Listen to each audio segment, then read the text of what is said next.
Welcome to today's video. Today we're going to talk about a subdiscipline of psychology called abnormal behavior, or psychopathology. Knowing about psychological disorders is important, but many of us have misconceptions about them, probably ironically because they're prevalent. So there's a good chance you either have or have had one of the many mental disorders listed in the DSM-5, at least at some point in your life.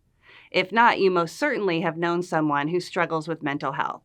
So let's play a little game and test your foundational knowledge to see what you know, maybe even before you study the content.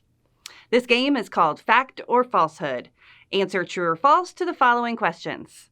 Number 1, in some cultures, depression and schizophrenia are non-existent. The answer is false. Although culture can impact both the existence of and the prevalence of many psychological disorders, depression and schizophrenia exist across cultures. Number 2, about 30% of psychologically disordered people are dangerous. That is, they are more likely than other people to commit a crime. The answer is false. Research shows that most violent criminals are not mentally ill, and also that most people with mental illnesses are not violent. The fact that the presence of mental disorders in prison populations is 3 times higher than in the general population can best be explained by the decrease of long-term hospitalization available for mental health problems in the U.S. that began in the 1960s when the majority of our state-run psychiatric hospitals were shut down and then not replaced with community care. Our jails and prisons are increasingly left to deal with these individuals. Many mental health facilities now just offer short-term crisis care and outpatient care, and so if the person goes off their meds, the police are left to handle their usually minor offenses. But to be clear, most offenses are minor property offenses, and violent crimes are extremely rare. One recent study looking at the serious mental illness of schizophrenia found that only 11.3% of men and 2.3% of women with schizophrenia committed violent offenses. The best predictors of violence are whether or not that person is a male, whether or not they have a history of violence, a history of substance abuse, and the availability of guns.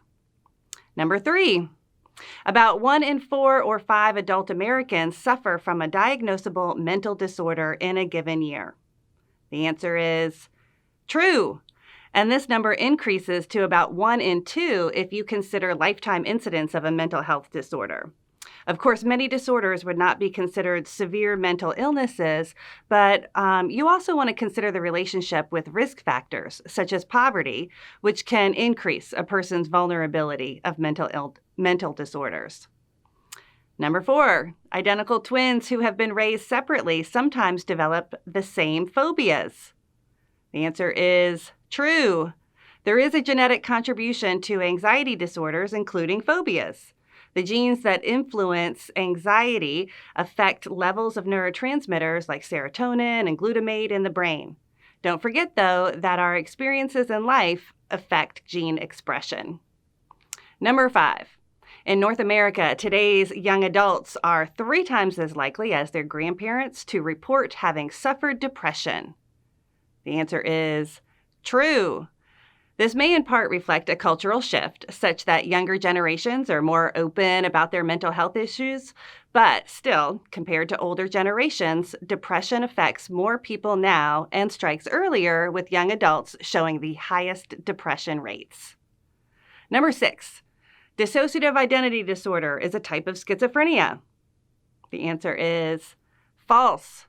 Dissociative identity disorder, formerly multiple personality disorder, is a very rare, highly controversial disorder involving dissociating from consciousness.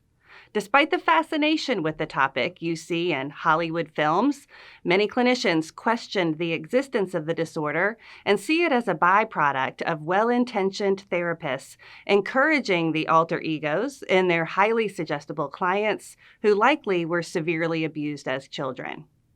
So, how did you do? Did you discover any misconceptions? Are you interested in learning more about each of these topics? This was just the tip of the iceberg, and there's so much more to learn. But nonetheless, I hope these questions prompt you to read more. Thanks for watching.